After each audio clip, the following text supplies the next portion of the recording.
ओम शांति। बाबा के इस Madhuban light house के परिवार से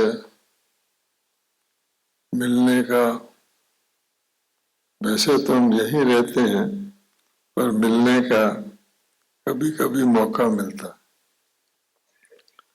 तो आज कल्प पहले की तरह ये मौका मिला तो बहुत खुशी हो रही है, क्योंकि हम जानते हैं प्यारे बाबा ने सारी दुनिया की करोड़ों आत्माओं में से भगवान की सिलेक्शन चुन करके ब्राह्मण बच्चे बनाए, विशेष हो गए। और विशेष में भी विशेष जिन ब्राह्मण बच्चों को बाबा ने हेडक्वार्टर में रखा, और हेडक्वार्टर मैंने सैंपल, एग्जाम्पल, शो पीस, तो हर एक बच्चा बाबा कहते हैं जो भी कार्य हो, कार्य का बात नहीं है,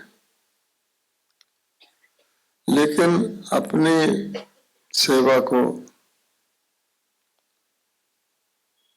सच्चे दिल से, लगन से करता है। और सेवा करने समय उसके अंदर कोई, जैसे सरकारी नौकरी होती है, काम चलाओ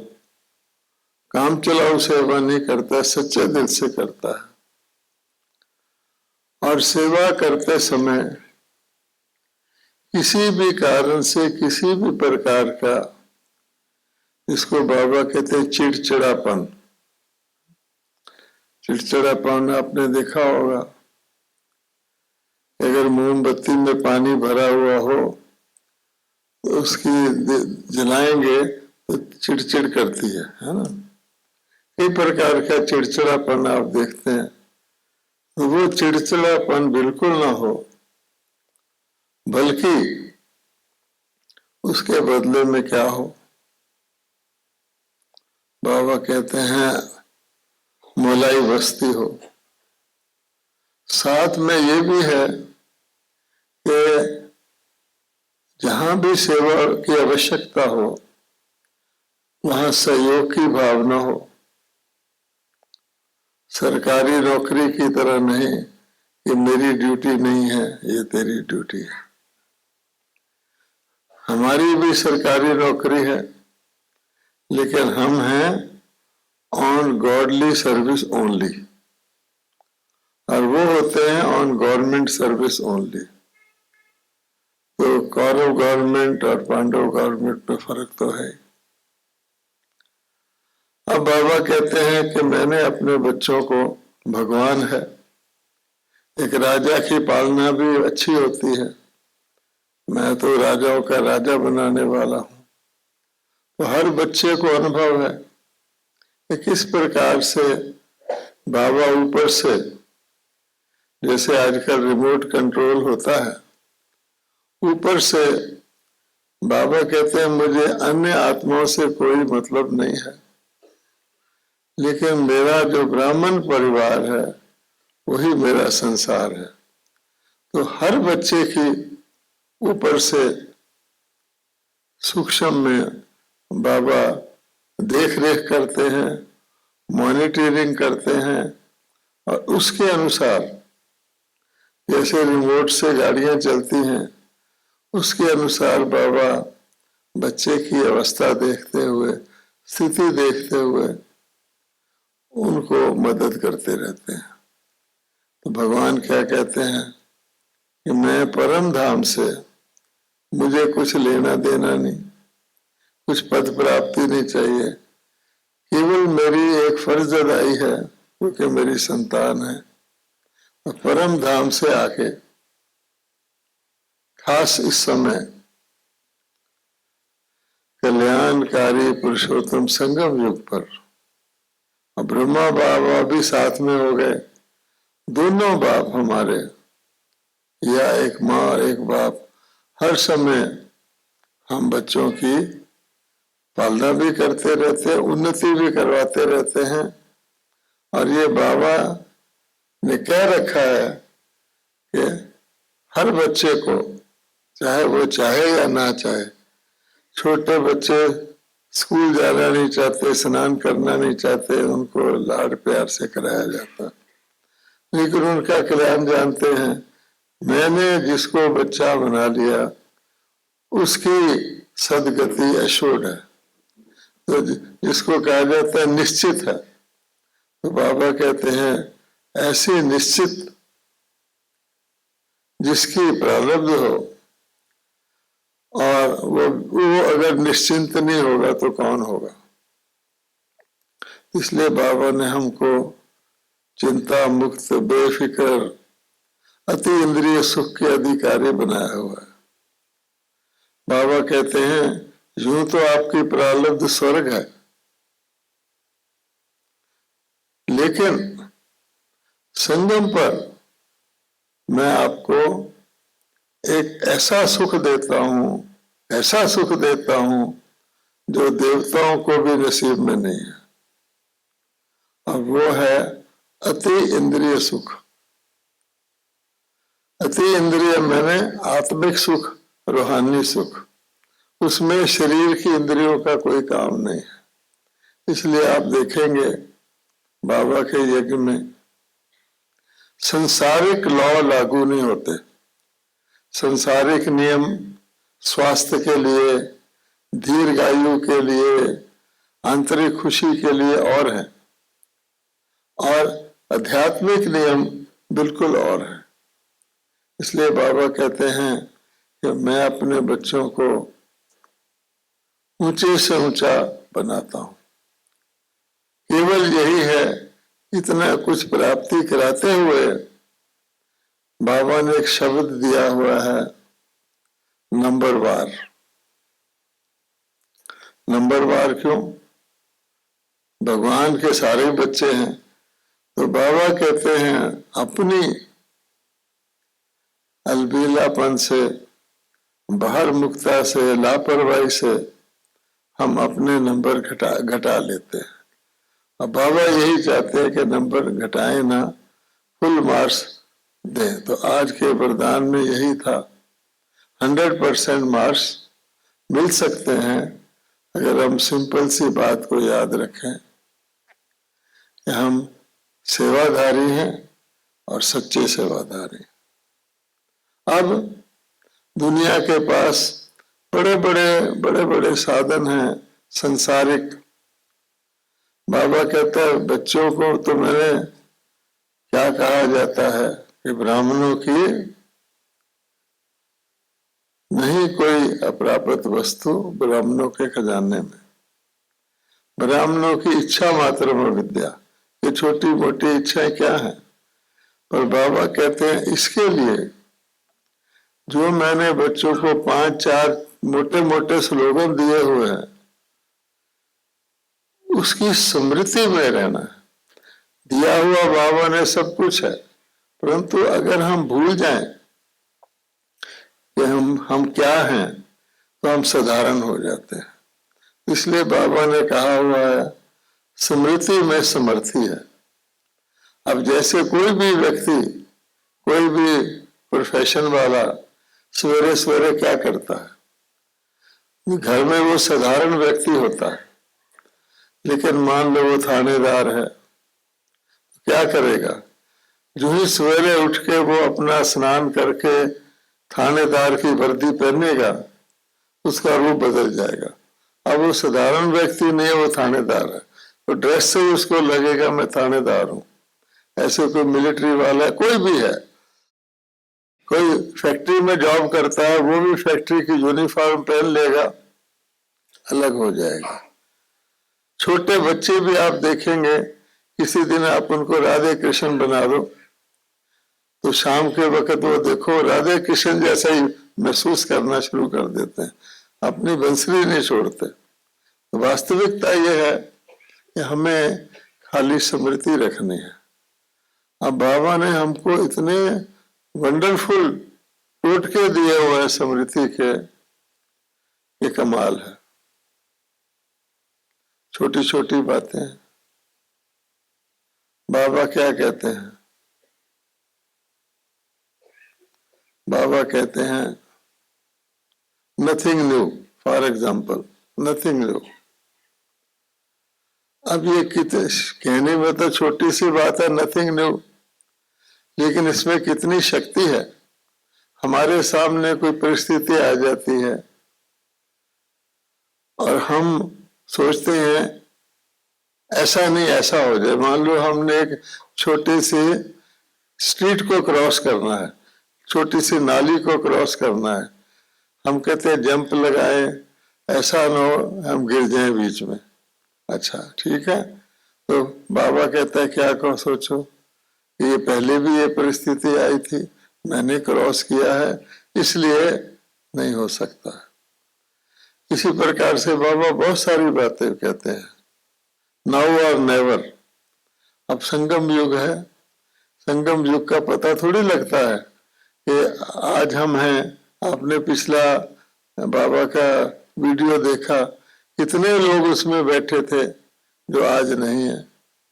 किसी को पता थोड़ी था कि मैं नहीं रहूंगा। तो जब उसका पार्ट पूरा हो जाता है तो नाउ और नेवर कितना इम्पोर्टेंट है। इसी प्रकार से ड्रामा रिपीट्स। अब ड्रामा रिपीट्स कितनी शानदार चीज है कि कोई फोटो भी खिंचाने बैठता है तो सोचता है मैं ड्रेस ठीक कर लूं, क्योंकि फोटो रहेगी तो लोग देखेंगे, टेढ़ी बांकी ना हो। और ये ड्रामा ही रिपीट हो रहा है। तो आज हम जो करेंगे, कई बार हम सोचते हैं आज गलती कर ली कल ठीक हो जाएगा। एक तो गलती का संस्कार गहरा होता है, कोई भी चीज करो, मम्मा ने कहा हुआ है, कई सोचते हैं उसको ज्यादा करके ना तसल्ली कर ले। जैसे किसी ने चाय पीना छोड़ना है तो कहता है आज मैं 6 कप चाय पी ले तो अच्छी तरह मेरी आत्मा संत, ताकि मुझे चाय की कभी इच्छा ही ना हो। तो होता तो ऐसा ही है, लेकिन फिर क्या होता है, वो चाय पीने के संस्कार मैंने गहरे कर लिए। आगे मैं 1 कप पीता था, मैंने 6 पी लिए, तो कुछ दिन के बाद फिर वो चाय शुरू हो जाती है। तो कहने का भाव ये है कि परिस्थिति के अनुसार हमारा संस्कार परिवर्तन हो जाता है। कोई सभा है, हमें चुप रहना है, तो कोई बोलने वाला भी सोचता है इस सभा में मैं बोलूंगा तो सब मुझे क्या समझेंगे, मैं चुप रहूं, जबरदस्ती भी चुप रहता है। क्रोध करने वाला भी जो है, परिस्थिति आती है उस समय कहता है मैंने क्रोध नहीं करना। मान लो मोदी जी बैठे हैं, कुछ मिनिस्टर बैठे हैं, उसमें क्रोधी व्यक्ति बैठा है। अब उस समय तो बिल्कुल चुप रहेगा, चेहरा और मुस्कुराता हुआ बनाएगा, कहीं मेरा क्रोध प्रकट ना हो जाए। अगर वो कैबिनेट में मिनिस्टर हो और उसका क्रोध प्रकट हो जाए तो अगले दिन उसकी छुट्टी। इस प्रकार से परिस्थिति के अनुसार हम करते हैं, लेकिन अंदर नहीं। तो बाबा ने कहा हुआ है, सार ये है कि हमारी सोच स्थिति, हम अपनी सोच स्थिति को सुबह सेट करें। साधु महात्मा भी आप देखेंगे, जैसा जैसा जिसका पोस्ट होता है, सुबह उठ करके स्नान करके उसी प्रकार का चंदन लगाएंगे, उसी प्रकार का तिलक लगाएंगे, तब वो कहेंगे हाँ अब मैं हो गया, ये ठीक है। तो इस प्रकार से हमारी तो सूक्ष्म है, और हमारी तो इतनी सोच स्थिति है कि आज की दुनिया में तो किसी का मुकाबला नहीं। आज की दुनिया में 100 साल के अंदर आपको 20 राष्ट्रपति चाहिए, जिसको हम सबसे ऊंचा गिनते हैं राष्ट्रपति। 100 साल के अंदर 20, और वो भी अगर जिंदा रहें तो। और हमारी दुनिया में एक बार सतयुग में आ गए तो 2500 साल थोड़े नहीं होते। 2500 साल हमारा पद रहेगा तो कोई मुकाबला तो नहीं है, और पक्का है, निश्चित है। तब बाबा कहते हैं कि अपनी सोच स्थिति को देखकर बाबा भी हमारे साथ इस वक्त है। बाबा कहते हैं मैं आपके साथ कंबाइंड हूं, अपनी शक्ति भी हमारे पास है, खाली स्मृति रहे। तो जैसे कोई दुश्मन होता है, वो किसी का जो विशेष हथियार होता है उसी को नकारा कर देता, ऐसा कर देता ये हथियार तुम्हारे काम नहीं आएगा।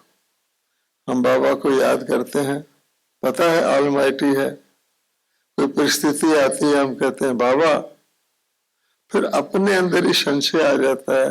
जब बिल्कुल बाबा मदद कर रहा होता है, पता नहीं बाबा मदद कर रहा है कि नहीं कर रहा, फिर हम अपनी शक्ति से काम करना शुरू कर देते हैं।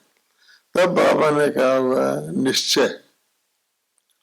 तो सचमुच हम भगवान की पालना में, भगवान हमको कहाँ से कहाँ ले आया, कहाँ ले जा रहा है, कितना उसने हमको समझा रखा है कि समय कैसा है, अंत का समय है, दुनिया में किसी को पता नहीं, तुम आत्मा हो, आत्मा को सब प्राप्ति करनी, वो सब भूलने से हम साधारण हो जाते हैं।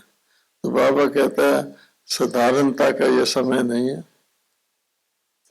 ये तो बहुत ही ज्यादा नाजुक समय है। इसलिए हम सब जानते हैं हमें क्या करना है। सब कहते हैं नए साल में, नहीं, हमारे लिए तो एक्चुअली रोज ही नया साल है, रोज ही नई उमंग है। वो साल वाला होता है, आप देख लीजिए नए साल के दिन लोग कितने प्रॉमिस करते हैं अपने साथ, 9 दिन के बाद कहाँ जाते हैं, वो खत्म हो जाते हैं। फिर भी हर चीज की विशेषता होती है। तो प्यारे बाबा ने हमको बता दिया है यह कुछ भी नहीं है। बाबा ने कहा पवित्रता की पढ़ाई अति सहज है। हमारी पढ़ाई केवल पवित्रता की है और कोई नहीं है, अति सहज है। बच्चा, बूढ़ा, जवान, अनपढ़ा सब पढ़ सकता।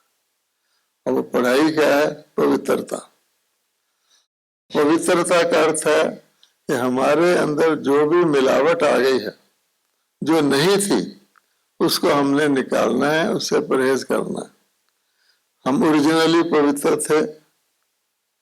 हमको बाबा ने बताया जब तुम पवित्र थे धरती पर आए तो क्या था, देवी देवता थे, स्वर्ग था, हम सब जानते हैं। आज भी बाबा ने कहा तुम्हें खुशी होनी चाहिए कि तुम्हारी आयु कितनी लंबी थी। अगर हम सोचें कि हम किसी के पास जाते हैं, आईसीयू में होते हैं, हमारी 7 दिन आयु बढ़ जाए, बाबा कहते तुम्हारी कितनी लंबी आयु थी, सबसे लंबी और बिल्कुल ग्रांटेड। अच्छा, पवित्रता के कारण थी। अब अपवित्रता कौन सी हमारे अंदर आ गई है, उसकी गहराई है। एक तो हम जानते हैं विकारों की पवित्रता। तो बाबा कहते हैं, अभी भी बाबा ने ताजी मुरली में कहा है कि मोटे मोटे जो महाविकार हैं वो तो बच्चों की समझ में भी आ गए हैं और बच्चों ने उनके ऊपर विजय भी पा ली है। हमारा पवित्रता या ब्रह्मचर्य तो फाउंडेशन है, लेकिन हम अगर ये समझें कि ब्रह्मचर्य का फाउंडेशन होने से हम सर्वगुण संपन्न 16 कला संपूर्ण देवता बन गए, ऐसा नहीं है। अंदर की जो मन की पवित्रता है, अर्थात हमारे अंदर कोई अपवित्र चीज जाए ही ना, बिल्कुल जाए ना, ताकि हमारे अंदर से बाहर भी ना आए। अब इसको आप गौर से देखेंगे तो एक होता है नॉलेज। नॉलेज मैंने ज्ञान, ज्ञान मैंने हमें पता है राइट क्या है, रॉन्ग क्या है। हम सब मास्टर नॉलेजफुल हैं, राइट क्या है, रॉन्ग क्या हमें पता है। लेकिन वंडरफुल बात यह है कि राइट और रॉन्ग को जानते हुए भी कभी कभी हम रॉन्ग नहीं करना वो भी कर लेते हैं, और राइट करना है वो कर नहीं पाते। मुझे पता है ये राइट है। बाबा ने दिनचर्या बताई हुई है। बाबा कहते हैं अगर सदा उमंग उत्साह में रहना, कुछ भी ना करो, दिनचर्या का फॉलो करो, 2-3 दिन से बाबा मुरलियों में कह रहे हैं, खाने के ऊपर कह रहे हैं। फॉर एग्जाम्पल बाबा कहते हैं कि तुमने भोजन शुरू किया, बाबा को याद कर लिया, बस। बाबा कहते हैं याद का मतलब क्या थे? तो आज की गीता में भी लिखा हुआ है कि याद करके भोजन खाएंगे तो मैं उसमें शक्ति भरूंगा, और उस भोजन में से जो नुकसान करने वाली चीज है वो निकाल दूंगा। मान लो भोजन में आपको स्वाद आता है, वो देह भान की चीज है, तो भोजन, बाबा कहता है अगर मुझे याद नहीं करोगे तो माया खा जाएगी। माया का मतलब क्या है? या टेस्ट में ले आएगी, या भोजन के साथ हमारा एक प्रकार का बंधन पड़ जाएगा। कोई कहता है मुझे यही चीज खानी है, ये चीज मुझे बिल्कुल पसंद नहीं, उससे हमें छूटना है।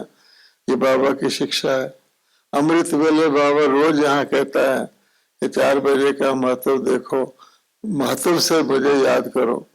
दिन में भी बाबा ने कह रखा है कि अशरीरी बनने का पुरुषार्थ करो। रात के लिए खास तौर पे कह रखा है कि अगर हमने धर्मराजपुरी से बचना है तो 1 दिन का खाता, सारे दिन का खाता रात को आधा घंटा, बाबा कहते हैं बाबा को याद करके वो खाता दे दे। अगर कोई भूल चूक भी है उसकी क्षमा मांग ले तो आपका खाता नहीं बनेगा। ये क्लियर है। अब हम उसमें से कितना करते हैं ये हमारे ऊपर है। अगर नहीं करते हैं फिर क्या होगा? चिड़चिड़ापन भी आएगा, ईर्ष्या द्वेष भी आएगा, घृणा भी आएगी। हम 90% लोग हम कहेंगे हमारे साथ हैं, लेकिन जो बाकी 10% हैं उनसे हमारी बनती नहीं है, उनके हम पास नहीं बैठना चाहते, उससे हम दूर रहना चाहते हैं। सार ये है कि हम प्रभाव में आ जाते हैं। तो बाबा ने क्या कहा है, किसी भी चीज के, चाहे वो प्रकृति है, चाहे वो व्यक्ति है, चाहे वो पद पोजीशन है, कुछ भी है, उसके अफेक्ट में नहीं आना है। कमल फूल कीचड़ में होता है। कमल फूल कभी नहीं कहता ये कीचड़, तू कीचड़ क्यों है, इधर मेरे बहुत गहरा कीचड़ है। वो कमल फूल इसीलिए है। अच्छा, हम यज्ञ में रहते हैं, मान लो यहाँ यज्ञ में ऊपर नीचे होता रहता है, क्योंकि कमल तो कीचड़ में ही खिलता है। 84 जन्मों के संस्कार आत्माओं के हैं, वो प्ले करते हैं। किसी के अंदर लोभ का संस्कार बचा हुआ है, किसी के अंदर अहंकार का। बाबा ने ये भी कह दिया कि मोटे मोटे का तो पता है, लेकिन जो ग्रैंड चिल्ड्रन होते हैं ना, पुंगरे, वो बहुत प्यारे लगते हैं। अगर आप कुत्ते के भी छोटे बच्चे देखोगे ना, बहुत प्यारे प्यारे ऐसे ऐसे घूमेंगे, जी करता है उसको पकड़ लो।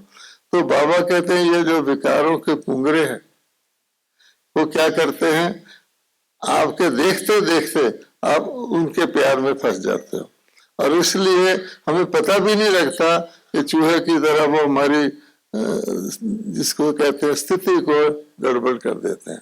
तो बाबा ने कहा हुआ है ब्राह्मण की असली चीज उसकी स्थिति है, और कोई चीज नहीं है कि मेरी स्थिति क्या है। और हम दूसरों की स्थिति देखते रहते हैं, इसकी स्थिति क्या है। तो बाबा ने कह रखा है कि मैंने आपको कोटों में कोई बना दिया, अब कोई में कोई, कोई में कोई, कोई में कोई आपको बनना है। तो संगठन हमारे लिए बहुत अच्छा है, वो एक आईना है, हमको बताता है। तो मैं ये कह रहा था कि नॉलेज काफी नहीं है। एक चीज होती है विजडम, वो नॉलेज से ऊपर होती है। सरस्वती गॉडेस ऑफ विजडम है, गॉडेस ऑफ नॉलेज नहीं है। विजडम का क्या मतलब होता है कि 2 पहलू नहीं जानने कि अच्छा ये खराब ना, अच्छा ही अच्छा जानना है। अर्थात हमने अच्छा ही देखना है, अच्छा ही सोचना है, अच्छा ही बोलना है, क्योंकि हमें अच्छा बनना है। सतयुग में नॉलेज नहीं होती कि ये खराब है। हम कभी कलयुग में थे, अगर सतयुग वालों को पता लग जाए तो, अगर कलयुग वालों को भी पता लग जाए हम सतयुग में थे तो बेचारे दुखी होंगे, अरे हम इतने अच्छे थे। तो विजडम का मतलब क्या है, केवल एक ही बात को जानना, अच्छे को। तो हमें क्या है, हमारी आत्मा अच्छी थी, हमारी आत्मा प्योर थी, उसके कारण से हम स्वर्ग में थे। अब हमको प्योर बनना है। कई बार हम कहते हैं इस व्यक्ति से तो मेरे इतना यज्ञ का नुकसान कर रहा है, ऐसे कर रहा है, इससे तो मेरे को दूर रहना अच्छा है। ये तो बहुत मन में तो आ गया कि ये व्यक्ति ऐसा है। अब वो व्यक्ति कैसा है, ठीक है, मुझे उस व्यक्ति के लिए क्या रखना चाहिए? तो बाबा ने क्या रखा है कि रहम की भावना रखनी चाहिए। भगवान से लोग क्या मांगते हैं? मर्सी मांगते हैं, हे परमात्मा क्षमा करो, दया करो। हम उस पे यानी जिसको कहते हैं ना एक्यूजेशन, किसी को भी हम दोषी नहीं कह सकते। अपना पार्ट बजा रहा है, हमें रहम की भावना रखनी है। कुछ कम से कम हमारे पर तो असर नहीं आएगा। इसलिए बाबा ने कहा अगर अफेक्ट में आते हैं तो डिफेक्ट हो गया, तो डिफेक्ट हो गया तो परफेक्ट नहीं बन सकते। तो हमें अगर परफेक्शन की तरफ नजर रखना है, जैसे इधर उधर कीचड़ है, मिट्टी है, धूल है, तो व्यक्ति अपना बचाव करके चलता है कि मेरे कपड़े मैले ना हो जाए। यहाँ आत्मा की बात है कि मेरी आत्मा में मैल न चल जाए। इसलिए अगर कोई भी आत्मा, मैंने खुद देखा है, कोई भी आत्मा बाबा की किसी भी शिक्षा का पालन करती है, उसको बहुत फायदा होता है। उसका बाकी सारा दिन उमंग उत्साह में चलता है। जैसे आज गुरुवार है, बाबा ने कहा एक वरदान अपने लिए धारण कर लो सतगुरु का, रिपीट नहीं करो, उसके ऊपर धारण करो।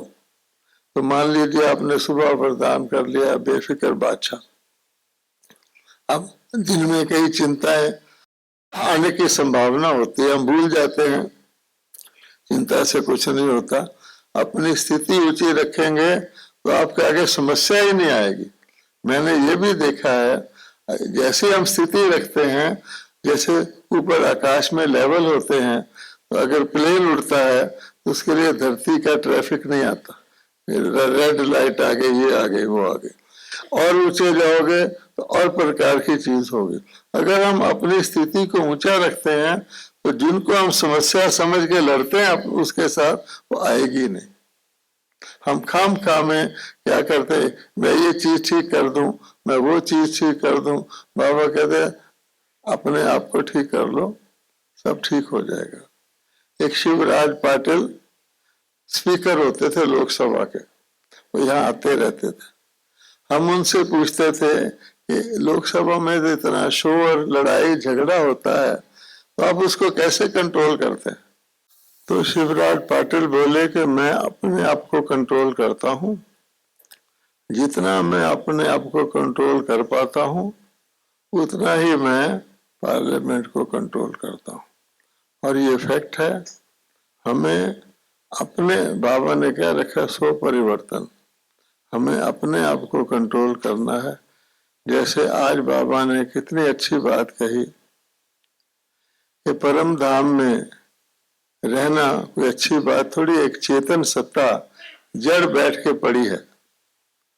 अच्छा, इसी प्रकार के अगर हम देखें, हम इस जीवन में आ गए और जीवन में आके हमने जड़ पड़े रहे, अर्थात आलस कर लिया, अलबेलापन कर लिया, तो ये कोई जीवन तो नहीं है।